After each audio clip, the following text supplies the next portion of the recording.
저한테 저희 집사람하고 가끔 잘 가는 한국 식당이 하나 있습니다. 그 식당에는 가면 음식을 주문하고 그 주문한 음식이 나오기 전에 에피타이저가 제공이 됩니다. 그래서 양이 많지는 않지만 그 면에다가 콩가루를 이렇게 양념을 해서 주는데 제 입맛에 되게 잘 맞고 또 무엇보다도 서비스로 제공이 되어진다는 점에서 왠지 내가 손님인데 더 잘 극진히 대접을 받고 있다는 느낌이 들어서 참 기분이 좋습니다.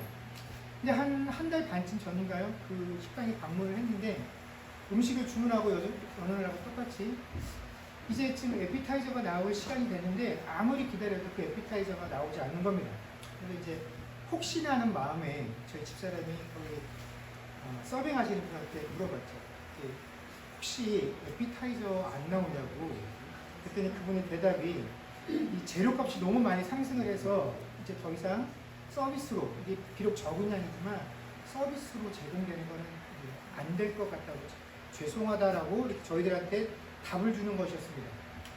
요즘 같은 인플레이션 상황에서 그 가게가 내린 결정은 지극히 당연한 것이죠. 또 저희가 그리고 칠레에 와서 그 가게 다닌 지만 해도 한 10여 년이 훨씬 넘었으니까 그 기간 동안 서비스를 받았다라는 그 사실만으로도 사실 감사해 하는 게 마땅한 마음인데, 그럼에도 불구하고 서비스로 받아왔던 것들을 더 이상 받지 못한다는 그런 상황이 되고 보니까 그 마음속에 더 이상 이런 걸 받을 수 없다라는 아쉬움, 또 한편으로는 걱정이 동시에 들었습니다. 우리가 이게 자꾸 물가가 오르면서 내가 얼마 전에 샀을 때는 이 가격이 아니라 훨씬 싼 가격으로 이것을 구입했었는데 라고 비교하는 마음이 들기 시작하면 사실 그 물건을 쉽게 우리가 구입할 수가 없죠.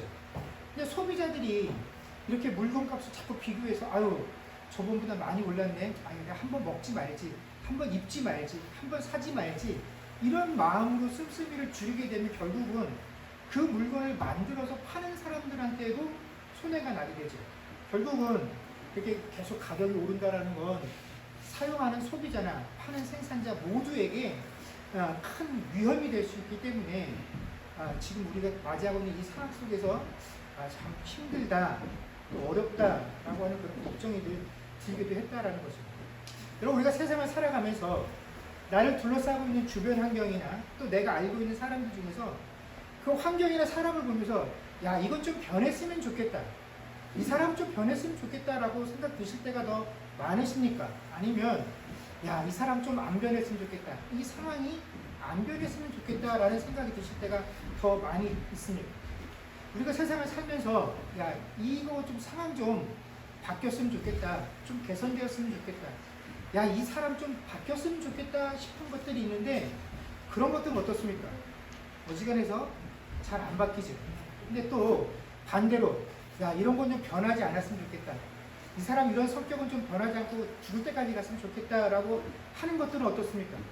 또 안타깝게도 내가 지키고 싶은 것, 변하지 않았으면 하는 것들은 내 그런 마음과 상관없이 너무나 쉽게 무너져버리고 변한다라는 것이, 그래서 야속함을 느끼게 되죠. 이것이 우리가 갖고 있는 삶의 현실이 아닐까 생각을 합니다. 월급은 좀 많이 뛰었으면 좋겠는데 월급은 안 뛰고 물가만 오를 때 참 절망스럽죠. 또 엄마 아빠들은 어떻습니까?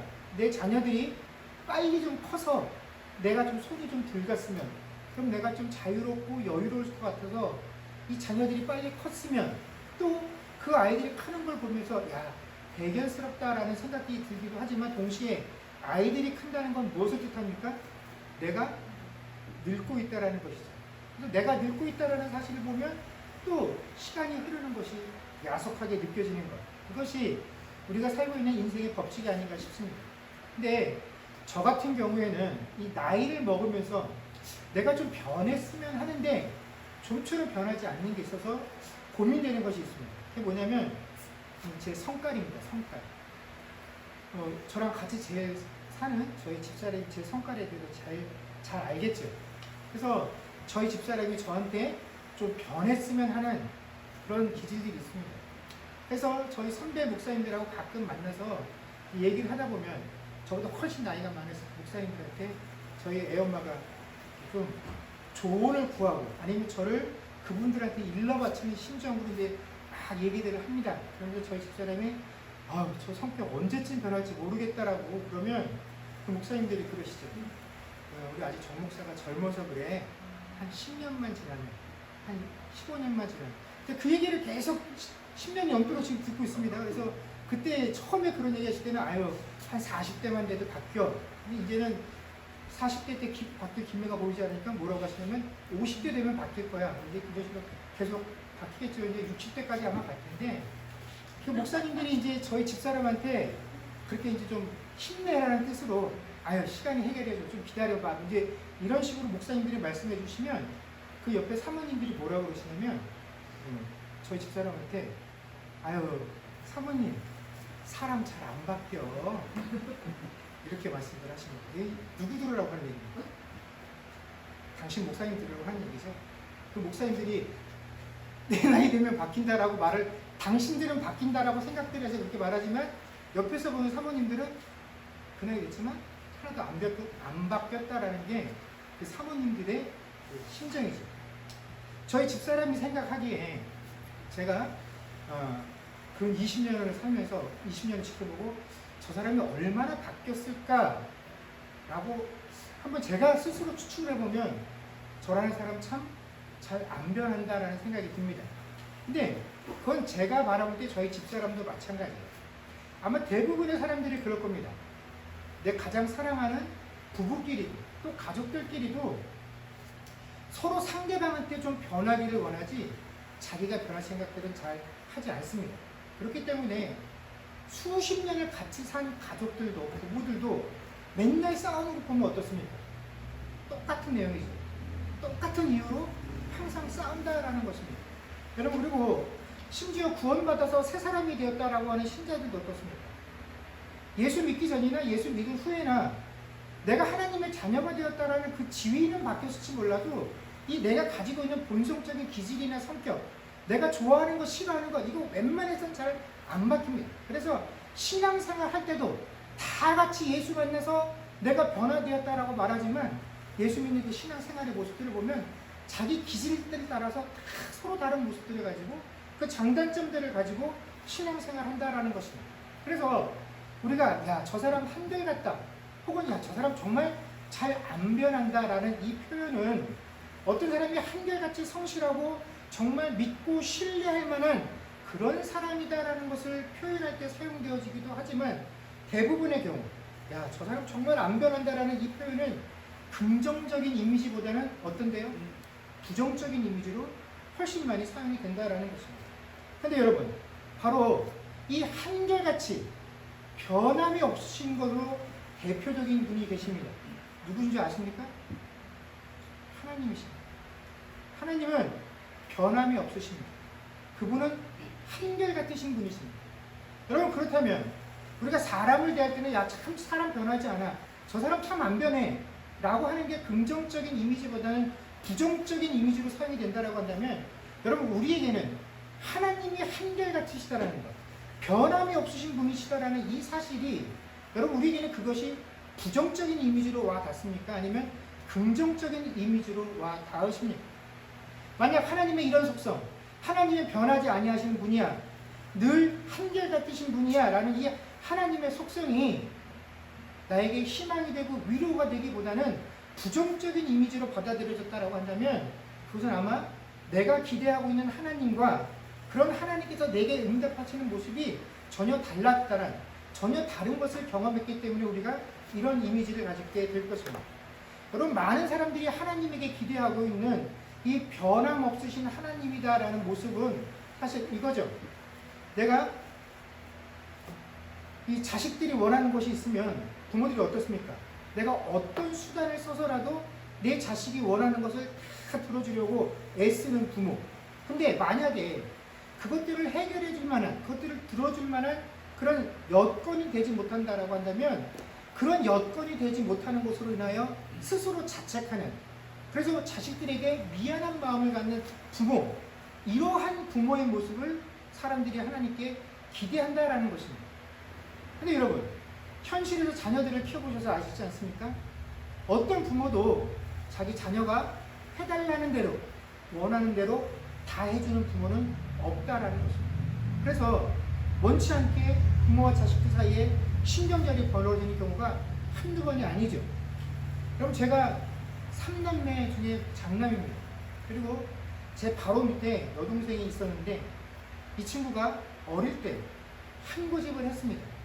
이 친구 고집이 어떤 데서 드러나냐면 식구들 어머니 따라서 이제 3남매가 같이 시장을 보러 가거나 동네 맞이를 나가면 가다가 자기 마음에 딱 드는 게 있으면 아무 말 안 하고 그냥 그 가게 앞에 털썩 앉습니다. 그리고 그 다음 털썩 앉은 다음에는 뭐 엄마한테 사줘 뭐 이렇게 얘기도 안 하고 그냥 주저앉아요. 또 어머니는 뭔지도 모르죠. 왜 뭐가 마음에 들어서. 근데 일단 주저앉으면 겁을 줘도 일어나지 않고 욕을 해도 일어나지 않고 달래도 일어나지 않습니다. 엄청나게 고집이 있어요. 근데 한 번은 공휴일이 돼갖고 아버지까지 저희 집 식구 5명이 시내에 놀러를 갔습니다. 그래서 어디를 지나가게 됐냐면 지금 세종문화회관 앞에 그 당시에 노점상들이 많았었는데 그 세종문화회관 앞에 노점상을 지나가게 됐는데 또 어느 군데서 털썩 주저앉은 거예요. 그래서 아버지하고 어머니하고 달라붙어서 어떡하든 데려가려고 애를 쓰지만 꼼짝도 하지 않습니다. 그래서 거기서 한 10여 분을 신경을 하다가 어머니가 도저히 안 돼서 화가 나서 어떻게 했냐면 그 반대편에 교보 생명 빌딩 있죠. 그쪽으로 건너가려면 그 당시에는 굉장히 어두컴컴한 지하도로를 통과를 해야 됩니다. 그래서 어머니가 이제 그 밑으로 그 계단, 지하도로 있는 계단으로 이렇게 내려가서 진짜로 간 게 아니라 친구들을 다 데리고 그 아이 눈에서 보이지 않을 만큼 지하도로 밑으로 내려가서 숨었습니다. 그래서 그 아이가 어떻게 하나 지켜보려고. 처음에는 동생이 엄마하고 식구들을 다 데리고 지하도 쪽으로 가니까 힐끗힐끗 쳐다보더라고요. 그래도 뭐 꼼짝도 안 하죠. 그리고 저희 식구는 다 그 밑에 숨고 저희 동생만 거기 혼자 남아서 노점상 앞을 지키고 있었습니다. 그러다가 한 10여 분이 지나고 나니까 비로소 이 아이가 겁이 나기 시작한 거예요. 아? 엄마가 나를 두고 간 게 아닌가? 아마 그런 마음이 들었던 것 같아요. 그래서 그때부터 그 앞에서 펑펑 울기 시작을 합니다. 그랬더니 어떤 일이 벌어졌겠습니까? 지나가던 행인들이 애가 거기서 땅바닥에 주저앉아서 울고 있으니까 뭐 큰일이 났는가 싶어서 그 아이에게 그냥 행인들이 막 수십 명이 몰려들었어요. 그랬더니 그 행인들이 향해서 제 동생이 뭐라고 얘기를 했냐면 뭐라고 얘기했겠습니까? 저희 엄마가 날 여기다 버리고 갔어요 라고 얘기를 한 거예요. 근데 뭐 거기서 난리가 난 거죠. 뭐 경찰을 불러야 된다 뭐 그래서 저희 어머니가 그 얘기를 듣고 깜짝 놀라서 이제 그쪽으로 달려가서 이제 사람들한테 여차저차 해서 이런 상황이 벌어지게 됐다라고 그런 에피소드가 될 수 있는 상황이었습니다. 사람들이 다 이야기를 알고 돌아갔죠. 그리고 나서 어떻게 됐겠습니까? 엄마가 온 걸 딱 확인하는 순간에 이 아이가 다시 무릎을 꿇치고 그 노점상 앞에서 또다시 시위에 들어간 겁니다. 꼼짝도 안 하고. 끄잡아 당겨줘. 뭐 거기 뭐 가로수가 있으면 가로수라든지 가게 뭐 좌판을 붙잡고 절대로 움직이지 않는데 결국 그 아이가 원하는 걸 얻었겠습니까? 못 얻었겠습니까? 네? 못 얻었습니다. 저희 동생이 한 고집 하는데 저희 어머니는 10고집을 하십니다. 그걸 절대로 사주지 않습니다. 당신이 안 된다고 하는 건 절대로 주지 않으시는 겁니다. 그래서 일이 이렇게 됐다라는 거죠. 근데 나중에 그 고집 피웠던 그 여동생이 커서 어른이 된다면 제가 너 옛날에 어렸을 때 그런 일이 있었던 거 기억나냐? 하면 기억을 한대요. 그럼 너 왜 그렇게 그때 고집을 피웠냐? 왜 거기서 그렇게 울고불고 난리를 폈냐? 라고 물어봤더니 그 동생이 하는 대답이 참 놀라웠습니다. 자기는 엄마가 사줄 거라고 기대하지 않았다라고 합니다. 내가 이렇게 한다고 엄마가 안 사줄 걸 알았다고 해요. 근데 그러면 왜 거기서 그렇게 고집을 피우고 거기서 10여 분간 넘게 울고불고 땡깡을 피웠냐 했더니 자기를 정말 서럽게 만든 건 엄마가 날 이걸 사주지 않아서가 아니라 나를 모른 채 알고 가버렸다라는 그 사실이 너무 서러웠다라는 것입니다. 그런 어머니의 뒷모습이 너무 야속했다라는 것이죠. 무슨 엄마가 저러냐는 것이죠. 어떻게 5살짜리 딸이 하고 이런 걸로 신경전을 피우고 5살짜리 딸의 고집을 꺾겠냐고 하냐. 이 어린 자식이 울고불고 난리 피면 한 번쯤 뒤돌아보고 달려와서 뭔가 다른 딜을 제시해줘야 되지 않냐. 좀 비율을 맞추는 척이라도 해줘야 되지 않냐. 근데 너무 매정하게 모른 척하고 확 가버리는 그 엄마의 그 뒷모습이 너무 섭섭했다라는 것입니다. 그것이 너무 야속해서 그렇게 더 크게 울었다라는 겁니다. 저는 이것이 신자들이 하나님에 대해서 변함없으신 하나님, 한결같은 하나님에 대해서 갖고 있는 부정적인 이미지다라고 생각을 합니다. 어린 자녀들이 자신의 부모들에게 기대하는 것, 내가 사달라고 하는 것, 원하는 것이 있으니까 이것을 내게 사주십시오라고 이야기를 하면 비록 그 물건을 안 사준다라고 할지라도 거절을 할 때조차라도 어떻게 된다라는 겁니까? 자녀가 마음이 좀 녹을 수 있게 좋은 말로 설득을 해줘야 되지 않느냐 하는 것입니다. 안 된다라고 말할 때도 좀 그럴싸하게 지금은 안 되지만 10년 뒤에 사줄게 라는 듯이 언젠가는 사줄 것처럼이라도 얘기해 줘야 되지 않겠느냐 하는 것입니다. 아이가 10,000원짜리 물건을 사달라고 하는데 이것을 지금 사준 형편이 안 된다고 한다면 그래 지금 10,000원은 안 되지만 내가 1,000원짜리 사줄게 이걸로 만족하고 떨어져 나가라. 2,000원짜리라도 줄 테니까 이걸로 만족하고 10,000원짜리는 다음에 하자.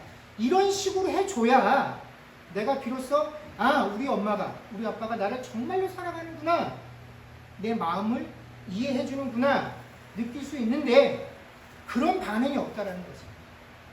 이런 지하에 내 요구를 묵살하고 내가 이렇게 울며불며 매달리고 있는데 나를 못 본 척 뒷모습을 보이고 걸어가 버리는 그것이 너무 야속하고 서럽게 느껴진다라는 것입니다. 그럴 때 그런 부모의 뒷모습을 보면서 정말 내 엄마가 맞나? 정말 내 아빠가 맞나? 근데 하나님께서 변하지 아니하시는 한결같은 하나님께서 내가 그런 심정을 담아서 하나님께 무언가를 간구하고 울고불고 매어 달리는데 그런 하나님께서 안 돼! 라는 그 한마디에 그냥 모르는 척 그리고 내 마음을 풀어주고 나를 이해시키려고 하는 그 어떠한 반응도 해주지 않는다라고 느껴지는 것, 그 감정이 우리는 더 싫다라는 것이죠. 그런 하나님이 야속하다라는 것입니다. 죽을 병에 걸렸는데 안 살려주시는 거 어쩔 수 없죠. 그런데 그런 상황에서라도 내가 뭔가 납득할 수 있는 사인이 있고 내가 뭔가 납득하고 받아들일 수 있을 만한 하나님의 딜이 있어야 되는데 그런 거 전혀 없이 그냥 묵묵부답으로 하나님께서 계신 것 같은 것, 그게 너무 싫다라는 것입니다. 그런 하나님을 보면서 정말 내 하나님이 맞나? 정말 나의 구주가 맞나? 그런 관계가 의심스럽게 되는 것, 이런 것이 우리가 싫다라는 것입니다. 이런 하나님이 너무 섭섭하고 야속하다라는 것이죠. 그래서 우리는 하나님이 한결같은 분이시다라는 것, 변함없으신 분이시다라는 그 사실이 사실 힘이 되고 위로가 되기보다는 야속하고 섭섭하게 느껴질 때가 더 많다라는 것입니다. 근데 여러분, 결코 하나님은 우리가 생각하는 것처럼 무정하거나 무감각하신 분이 아니십니다. 그분은 누구보다도 우리의 연약함들을 아시고 우리를 긍휼히 여기시는 분이시죠. 그래서 어떻게 하십니까? 하나님이신 성자 예수님께서 죄 없으신 분이 인간의 몸을 입고 이 땅에 오셔서 우리의 죄를 대신하여 십자가에 죽으신 그 사건이 하나님께서 얼마나 우리가 생각하는 것과는 다르게 우리를 긍휼히 여기시며 우리를 유심히 관찰하시고 우리와 동행하시는지를 보여주신다라는 사실입니다. 여러분, 하나님이 변함없으시다는 이 말씀은 하나님께서 당신의 전지하심과 전능하심들을 통해서 우리를 인도하실 때 우리를 절대로 틀린 것이나 잘못된 것, 무언가 부족함이 있는 그 상태로 우리를 인도하지 아니하신다는 의미지, 하나님께서 어떤 결과를 정해 놓으시고 그 결과가 우리에게 이루어질 수 있게끔 하기 위해서 그 과정 속에서 우리가 아무리 아파하고 힘들어하고 눈물을 흘려서 그 모든 것들을 무시하신다는 의미가 아니다라는 것입니다.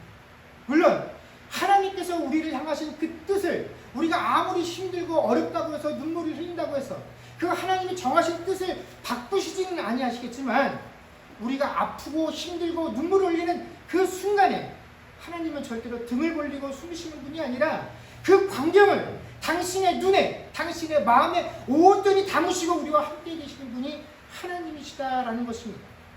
우리가 고통받고 시험받는 그 길들을 우리와 함께 걸어가시는 분이 하나님이시다라는 것입니다. 그래서 야고보 사도는 이런 하나님을 회전하는 그림자도 없으신 분이시다라는 비유로 설명을 하고 있습니다. 여러분, 여기서 이 회전하는 그림자라는 것은 해시계에 비춰진 이 그림자의 길이를 의미합니다. 여러분, 이 해시계에 비춰진 그림자라는 것은 태양의 위치에 따라서 그 그림자의 길이가 달라지게 됩니다. 그래서 해가 가장 더운 12시경이 되면, 정오가 되게 되면 가장 우리 머리 위에 일직선상으로 서 있게 되기 때문에 그림자가 어떻습니까? 굉장히 작지요. 내 몸을 겨우 보일 듯한 그 정도 사이즈가 됩니다. 그러나 해의 방향이 껴짐에 따라서 이 그림자의 길이는 얼마든지 바뀔 수 있다는 것입니다. 그래서 그림자의 위치, 태양의 위치에 따라서 그 그림자의 길이가 달라지게 되죠. 그런데 혹 비가 오거나 구름이 껴서 해가 가려지게 되면 어떻게 됩니까? 그 그림자는 온데간데 자취도 없어지게 됩니다. 우리는 그림자도 볼 수가 없게 되죠. 그러나 그림자의 길이가 변한다고 해서 여러분, 태양의 길이가 변하는 것입니까? 그것은 결코 아니다라는 것이죠. 구름이 끼고 비가 와서 우리가 태양을 보지는 못하지만, 우리가 태양을 보지 못한다라고 해서 태양이 없어지는 것입니까? 그것은 아니다라는 것이죠. 태양은 언제나 그 자리에, 언제나 같은 모습으로, 언제나 같은 능력으로 그곳에 계신다라는 것입니다. 단지 우리가 그 태양을 보지 못하는 것일 뿐이죠. 그저 우리는 우리 눈에 보이는 것으로만 모든 것을 인지하고 판단할 수 있을 뿐입니다. 그래서 눈에 보이는 증거를 따라서 어떤 이는 가장 긴 그림자를 보았다라고 이야기를 하고, 어떤 이는 짧은 그림자를 보았다라고 이야기를 합니다. 그래서 각 사람마다 자신이 처해 있는 그 위치에 따라서 그 그림자의 길이가 달라지는 것처럼 나를 향한 하나님의 그 은혜를, 하나님의 모습을 다 어떻게 이야기합니까? 다르게 이야기한다는 것입니다. 그래서 내가 본 하나님은 이 정도밖에 안 돼. 내가 본 하나님은 이렇게 크고 놀라우신 분이야. 라고 표현을 한다는 것이죠. 그러나 내 눈에 그렇게 보여지고 내가 그렇게 인지했다 할지라도 한 가지 변함없는 절대적인 진리는 태양은 여전히 그 위치에 있다라는 것입니다. 그러면서 야고보서는 우리에게 속지 말라라고 경고합니다. 그림자의 길이로 태양의 크기를 측정할 수 없다라는 것이죠. 구름에 가려졌다라고 해서, 비가 온다라고 해서 태양이 없다라고 말할 수 없다라는 것입니다. 여러분, 우리가 당하는 환난과 시련으로 인해서 하나님의 은혜가 짧아 보이고, 때로는 구름에 가리고 비가 와서 태양이 없는 듯 여겨지기도 하고, 그래서 내가 고통 중에 있어서 하나님께, 하나님 이 고통을 좀 벗어나게 해주십시오 라고 간구하는데, 10,000원짜리는 고사하고 1,000원짜리, 2,000원짜리 선물도 내 손에 주어지지 아니하는 상황 속에서 정말 저 하나님이 내 하나님이 맞는가 하는 그런 의문이 들 때조차에도 절대로 하나님의 관계를 어떻게 해요? 의심하지 말라라는 것입니다. 하나님은 언제나 그곳에서 동일한 힘과 능력으로 우리의 삶을 비춰주고 계신다라는 것입니다. 그런데 야고보는 이런 하나님의 변함없으심에 대해서 말하면서 우리에게 한편으로 뭐라고 이야기를 하냐면, 그 하나님, 변하지 아니하시는 그 하나님께서 우리에게 온갖 좋은 은사와 온전한 선물을 우리에게 주신다라고 기록을 하고 있습니다. 여러분, 온갖 좋은 은사와 또 온전한 선물들을 우리에게 주시는 그 하나님이 변함도 없으시고 회전하는 그림자도 없으시다는 이 표현은 여러분, 우리가 자세히 들여다보게 되면 일종의 모순이 있는 표현입니다. 여러분, 우리가 생각할 때 우리에게 온갖 좋은 은사를 주시고 온전한 선물을 주시는 분이다라고 한다면 한결같으신 분이실 수가 없는 것이죠. 지금 당장 나에게 좋은 선물을 주시기 위해서라면 하나님은 어떤 분이셔야 합니까? 내 요구에 따라서, 내 간절함에 따라서 당신의 뜻과 계획을 포기하시고 내가 원하는, 내가 바라는 그 상황에 맞춰주시는 분이어야 내가 생각할 때 좋은 하나님이신 거죠. 그런데 야고보 서도는 변함없이 좋으신 그 하나님을 우리에게 이야기하고 있다는 것입니다. 그렇다면 야고보 서도가 말하는 도대체 하늘로부터 늘 한결같은 하나님께서 우리에게 베푸시는 온전한 은사여 선물은 과연 무엇이냐? 그것이 바로 누가복음 11장 11절에서 13절 말씀에 등장을 합니다. 제가 읽겠습니다. 너희 중에 아버지 된 자로서 누가 아들이 생선을 달라 하는데 생선 대신에 뱀을 주며 알을 달라 하는데 전갈을 주겠느냐. 너희가 악할지라도 좋은 것을 자식에게 줄 줄 알거든. 하물며 너희 하늘 아버지께서 구하는 자에게 성령을 주시지 않겠느냐 하시니라. 아멘. 우리가 무엇을 구할 때 자식들은 부모에게 뭘 달라고 이야기를 합니까? 생선을 달라고 합니다. 알을 달라고 합니다. 그런데 우리의 불만은 늘 그거죠. 생선을 달라고 했는데 뱀을 주셨어.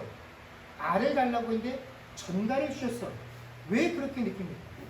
생선이 아니고 알이 아니기 때문에 그렇다라는 거죠. 그런데 우리가 딱 원하는 그 모양의 생선, 딱 원하는 그 형태의 알, 그것이 아니라 하나님께서는 우리에게 그거와 같은 것을 주시는 것이죠. 이것이 너희에게 생선이 될 것이고 이것이 너희에게 알이 될 것이야. 근데 우리는 내가 구한 바로 그것이 아니면 그냥 다 뭡니까? 뱀이고 전갈이다라고 생각을 합니다. 근데 하나님께서 물으시는 거죠. 너희 육신의 부모들도 자녀들에게 좋은 걸 주고 싶어하는 것이 인지상정일 텐데 하나님인 내가 그렇게 할 리가 있겠느냐 하는 것입니다. 그러면서 너희가 값 없다라고 가치가 없다라고 느끼는 그것이 뭔 줄 아느냐? 내가 너희에게 성령을 주었다라고 말씀하신다라는 것입니다.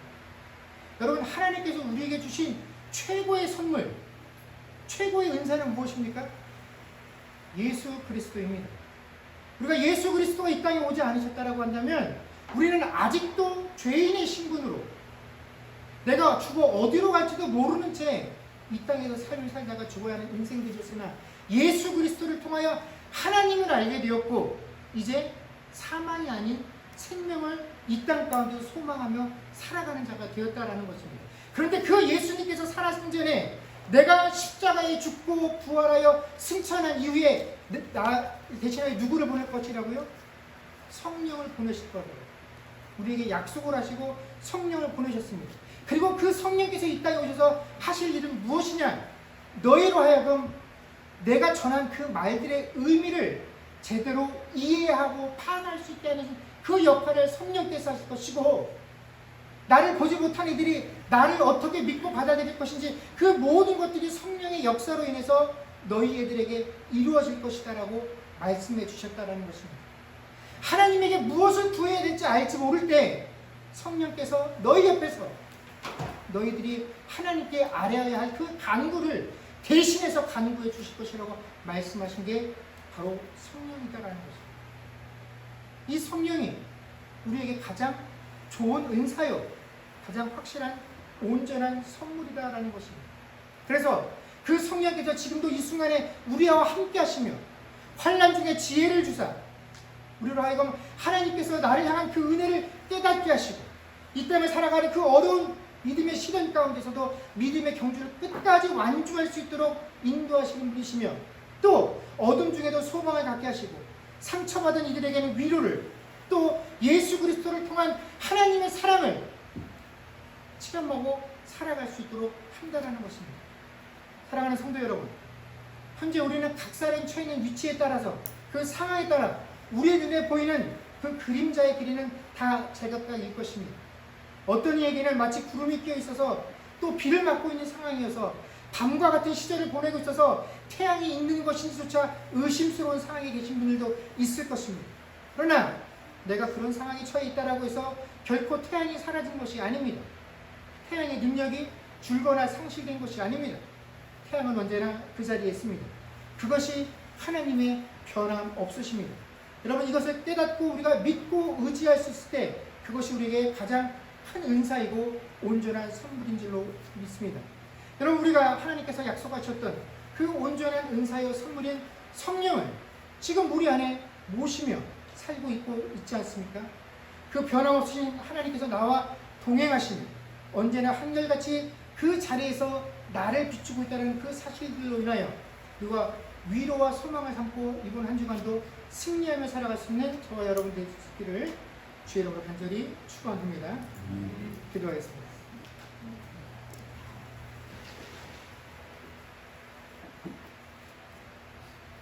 그렇습니다. 주님, 내가 바라고 소망하고 기대하는 하나님의 모습은 나의 이 아픔과 나의 이 어려움의 현실에 하나님께서 눈을 맞춰주셔서 내게 필요한 모든 것을 다 들어주시지는 않는다 할지라도, 다 채워주시지는 못한다 할지라도, 그래도 10%는, 그래도 20%는 좀 쥐어주셔야, 해결해 주셔야 내 마음의 위로가 되고, 그래도 하나님께서 내 하나님이시구나 좀 내가 믿을만 하지 않겠습니까? 안 된다라고 거절하실 때조차도 좀 내 마음이, 내가 동할 수 있도록, 내가 동의할 수 있도록 좋은 말로 나를 위로해 주시며 나를 다독거려 주시며 하나님께서 해주시면 내가 좀 받아들일 수 있을 것 같은데, 왜 하나님은 내가 원하는 것, 내가 바라는 것, 내가 이 답답해하고 억울하는 이 아픈 상황 가운데에서 도무지 10%, 20% 만족함도 허락해 주지 아니하십니까? 왜 내가 어렵고 아프다고 눈물 흘릴 때 마치 등을 돌리고 사라지는 그런 완고한 부모님과 같은 모습으로 내 앞에 서 계십니까? 그래서 우리는 들어주시지 않는다라는 그 사실보다 하나님의 변함없으시다는 그 사실이 너무나 야속하고 섭섭하게 느껴져서, 그래서 이런 하나님의 모습이 우리에게 힘이 되고 위로가 될 때보다 더 어려울 때가 많이 있다라고 고백들을 합니다. 과연 이런 일 하나님이 나에게 좋은 것인지 의문을 가지고 신앙생활을 할 때가 있다라는 것입니다. 하나님 그렇지 않습니다. 야고보 사도가 오늘 우리에게 말씀하는 것처럼 비록 해의 위치에 따라서 그 그림자의 길이가 다 달라질지라도 해는 언제나 그 위치에 있는 것일 뿐이고 우리의 삶이, 우리의 환경이 바뀌고 있을 뿐입니다. 그저 우리가 그 처한 상황에 따라서 하나님을 다 아는 것처럼, 하나님은 크신 분인 것처럼, 때로는 하나님은 옹졸하고 속이 좁으시고 내 기도에 귀를 기울이지 아니하시는 분처럼 느껴진다라고 고백하나, 그 하나님께서 우리에게 베푸시는 은혜들은 늘 동일하며 하나님의 손이 짧고 하나님의 귀가 닫혀서 우리의 것을 못 보고 못 들으시고 해결하지 못하시는 부분이 없다라는 것, 그것이 바로 야고보 사도가 우리에게 이야기하고 있는 내용입니다. 그러면서 그 변함없으신 하나님께서 하늘로부터 우리에게 가장 좋은 선물, 온전한 은사와 선물들을 우리에게 주셨다고 말씀하시는데, 그것이 바로 예수 그리스도요 성령인 것입니다. 그러면 우리가 지금도 이 안에 예수 그리스도를, 성령을 모시고 산다라고 한다면 우리는 모두 다 하나님께로부터 가장 좋은 선물과 온전한 은사들을 받아 누리는 자 아니겠습니까? 그 사실로 인하여 하나님, 우리가 위로받는 자들 되게 하여 주시옵소서. 내 상황이 때로는 구름과 깊은 밤과 또 구름에 가려져 있어서 태양을 보지 못하는 그 상황간에 있다 할지라도 언제나 그 자리에 계시며 우리의 삶을 감찰하시며 나와 동행하시는 그 하나님, 변함없으신 그 하나님으로 인하여 위로받으며 승리하며 살아가는 주의 백성들 되게 하여 주옵소서. 감사드리며 우리 주 예수님의 이름으로 기도드립니다. 아멘.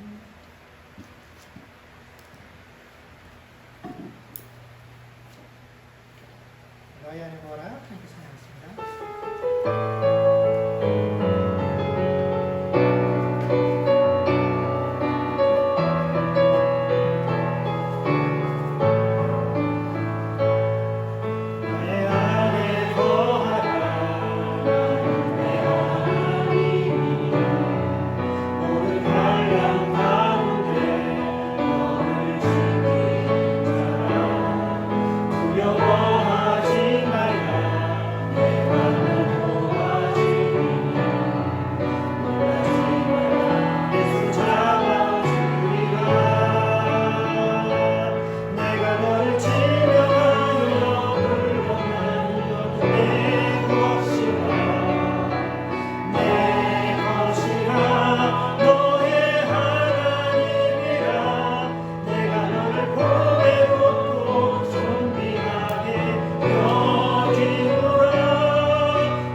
기도하겠습니다. 지금은 우리 주 예수 그리스도의 은혜와 하나님 아버지의 크신 사랑과 성령님의 교통하심과 충만케 하는 역사가 이제는 변하지 아니하시는 그 하나님이 나에게 부정적인 이미지보다는 긍정적인 위로와 힘이 됨을 고백하는 주의 백성들과 그들의 가정과 사업과 자녀들과 미래와 이 교회 위에 이제로부터 영원토록 함께 있을지어다. 아멘.